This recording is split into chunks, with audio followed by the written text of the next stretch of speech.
The pace of Canadian inflation is heating up, with core CPI hitting 2.4% in September. But will it be enough to give the Bank of Canada pause at next week's rate decision? Joining us now to discuss is Robert Both, Senior Macro Strategist with TD Securities. And Robert, thanks very much for joining us. I'm glad that you were able to make it in after that big Blue Jay victory last night. It's my pleasure, Anthony. Fantastic to see the Jays back in the World Series, and I'm sure in a couple months we'll be talking about ticket price inflation exactly. In a whole new way as well. Exactly. Okay, well, let's talk about the headline numbers. What's your reaction to the latest inflation news? So inflation's certainly heating up. Now, we were looking for inflation to accelerate in September. Our forecast was for a move from 1.9% to 2.3%. We weren't too concerned about that acceleration, largely because a lot of that was driven by energy prices.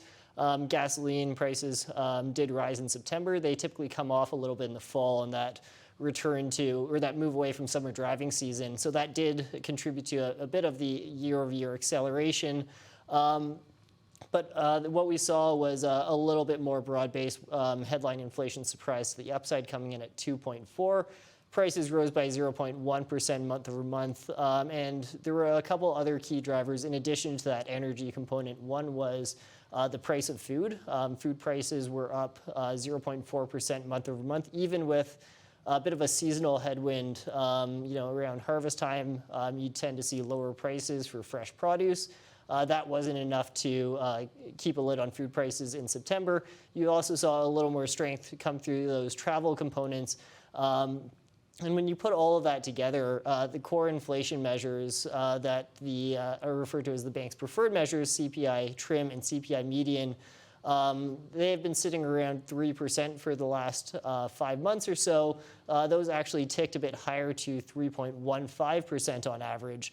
But not every core measure was quite as firm. Others, like the CPIX, ex-food and energy, they're painting a somewhat softer backdrop for core inflation pressure. So the Bank of Canada has got a lot of information on its hands for their decision next week. But we think key to that decision will just be that those 3-month rates of core inflation, which the bank has put a little bit more weight on in the recent communications, those didn't see as much change. Those aren't pointing to any acceleration here.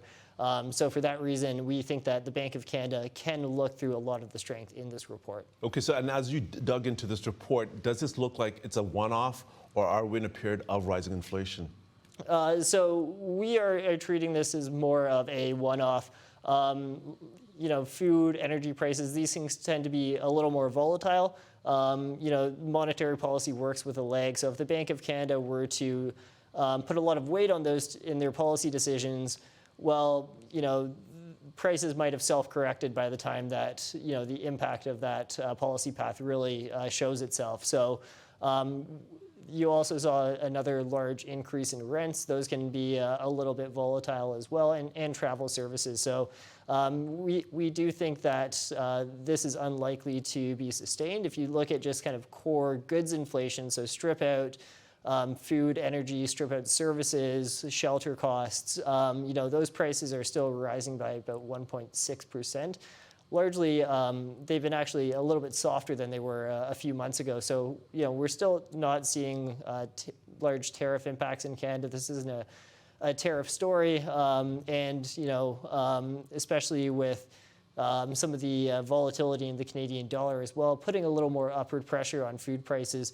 We think that the Bank of Canada will look through this one and can still deliver another 25 basis point rate cut next week. And that was my question. How does that set it up? But it looks like you're still looking for another cut from the Bank of Canada next week. Well, it does raise the stakes for the Bank of Canada. Their last move in September brought policy from a neutral stance into slightly accommodative territory. Another rate cut would take them further into accommodative territory. And if these aren't one-off pressures in inflation, if there is a more durable driver behind this move, then those rate cuts could be pouring a little more fuel on the fire. So we think that the Bank of Canada can look through this. We think that those factors that drove the upside surprise in September are unlikely to sustain themselves going forward. But the Bank of Canada has said that it's going to be a little bit less forward-looking. So, they're forward-looking. They see an economy that's where growth is quite weak. We're seeing more excess supply. That's putting downward pressure on inflation.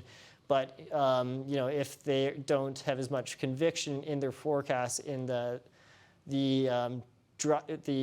headwinds that excess supply is going to put on inflation, that could give them a little bit of pause. We think they'll come down on the side of a rate cut, but the market has walked back their expectations of a cut after CPI. Now, do you expect them to return to the sidelines if we do get a cut next month, or is there a potential for them to cut again? Well, the potential is always there. The option is there if they need it, but we do think that the next cut will be the last one of their cycle.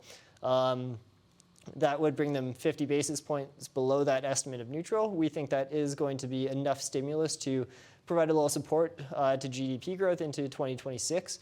And we also think that, as we get further into the next few weeks, we are going to see another federal budget as well.